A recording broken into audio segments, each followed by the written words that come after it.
Metal Jesus here, and today I want to talk about James Bond. And I should start off by saying that sometimes my tastes are not exactly what everybody's tastes are. For instance, when it comes to the movies, most people will mention that their favorite James Bond movie is probably Goldfinger starring Sean Connery. This is a classic movie. It is definitely one of my favorites, but it's not my all-time favorite, actually. My all-time favorite is On Her Majesty's Secret Service. If you haven't seen this movie, you must, especially if you are a James Bond fan. As a matter of fact, this is referenced in a couple later movies with Roger Moore. Both these movies are great. Check them out if you haven't seen them. When it comes to the video games, most people would say, oh, it's got to be GoldenEye for the N64. And I would say that this game is groundbreaking for the time.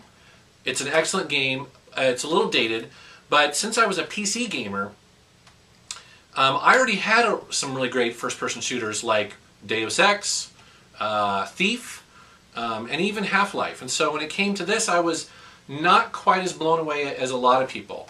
Actually, my favorite James Bond video game of all time is Everything or Nothing. This is the GameCube version here. This game does everything right. I love this game. It's got beautiful graphics. They went all out, used 2 developers to create this. It just feels really like the best James Bond game ever made. So, let's get to it.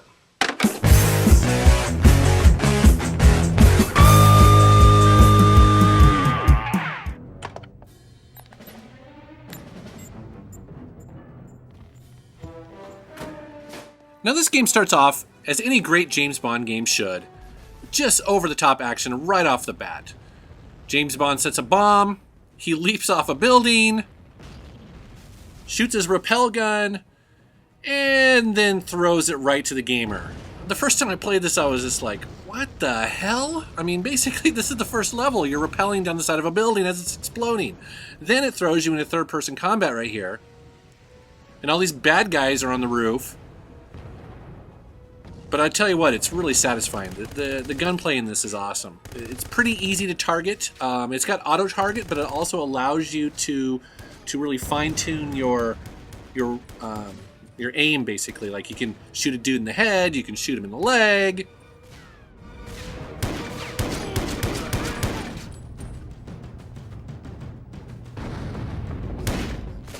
Everything or Nothing was released by EA in 2004. It was actually created by 2 different game studios, all within EA. The third-person stuff, which you're watching right now, was created by the Redwood Shores studio. And then all of the vehicle sections were created by EA Canada. And you can really tell that this game has a perfect mesh of those 2 game styles, probably because these developers were able to sort of take their talent and focus on just one section of the game. And it really shows.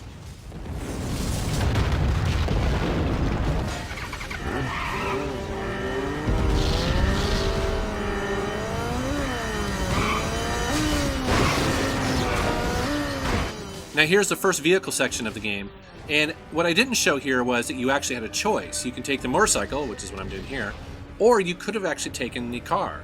And 2 totally different routes through the game, different sort of James Bond moments, all trying to race this train down the track here and sort of get on it before the time runs out. And it's pretty cool. Now, it's a little sort of wishy-washy in the control on the motorcycle, but, you get the hang of it after a level or 2, and it's pretty fun. It's got rockets to take out dudes. It's just, balls to the wall fast. It's pretty fun.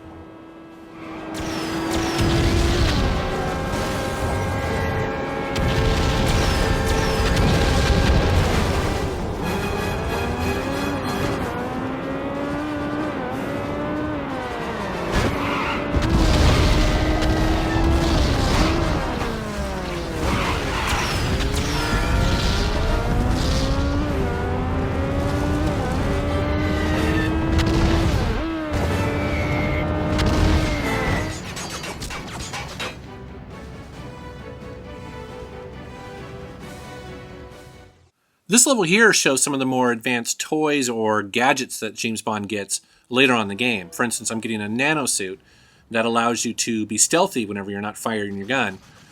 It's pretty cool if you want to sort of, you know, you can play the game sort of guns blazing, but you can also be really stealthy about it and, you know, use some strategy within it. Also, in a second here, I'm going to fire up the spider bot to take out a rocket launcher guy that's hidden behind this wall. Very handy. Now, you could do this, you know, with a sniper rifle or something like that and probably get shot a million times. But it's so satisfying to sneak up with him here and blow him to smithereens.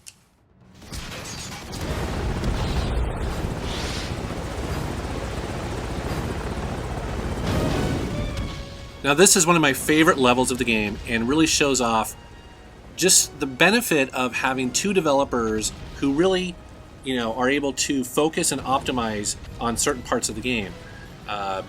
This obviously being a helicopter sequence here, but man, all of the stuff is blowing up around you. You're shooting dudes out of the sky. You've got flares. It's really fun. This is a great section of the game, and I love playing it every time.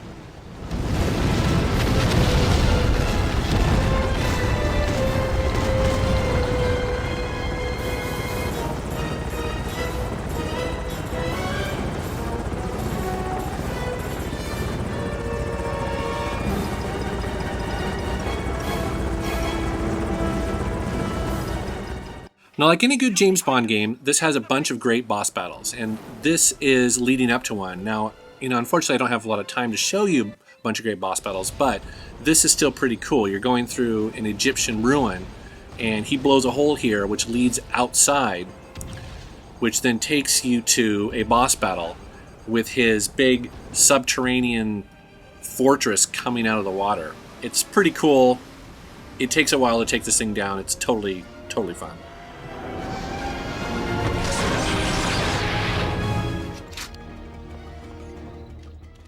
Now, this level is really good at just showing you how strategic the game can be. For instance, this is I think it's a Mayan ruin, and there's tons of places to hide behind cover. Lots of guys that will show up, you know, in front of you and behind you, and you really have to sort of be smart. You have to manage your ammo. You have to watch your health, and you just slowly sort of move up this mountain, you know, to finish the level. And it's definitely satisfying. It's kind of hard, but it's definitely satisfying when you actually do it.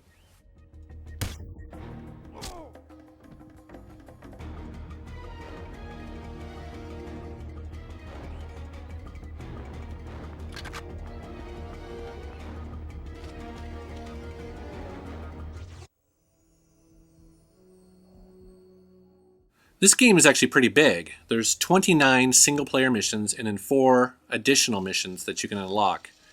It takes about 10 to 15 hours to complete, and then there's also multiplayer and things like that. But you certainly get your money's worth, and you can find this really cheap. I highly recommend it. Whether you have the Xbox, the GameCube, or the PS2, they all look and play great.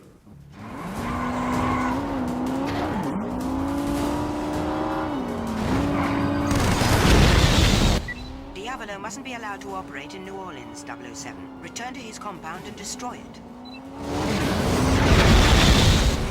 Now, obviously, the graphics are great, but, you know, special note must be made about the voices in this game. EA basically spared no expense in this. They actually got really Hollywood actors to do this, including Pierce Brosnan as James Bond, Judi Dench as M, John Cleese as Q, who all played those roles in the actual movies. Then there's also Shannon Elizabeth, Heidi Klum, William Dafoe, who was Green Goblin in Spider-Man, is also here.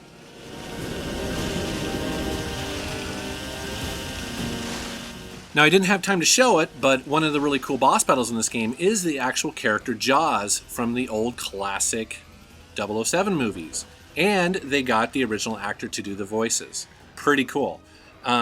They also had an actual classic James Bond theme song and theme, which was written by Maya. Just top-notch all the way. That was Everything or Nothing. James Bond, classic video game. There's been a ton of James Bond video games ever since the Atari 2600. So it's hard to pick the absolute best, and I know everyone will have a different opinion, but if you haven't played this one and you are a fan, you must check it out. Thanks for watching.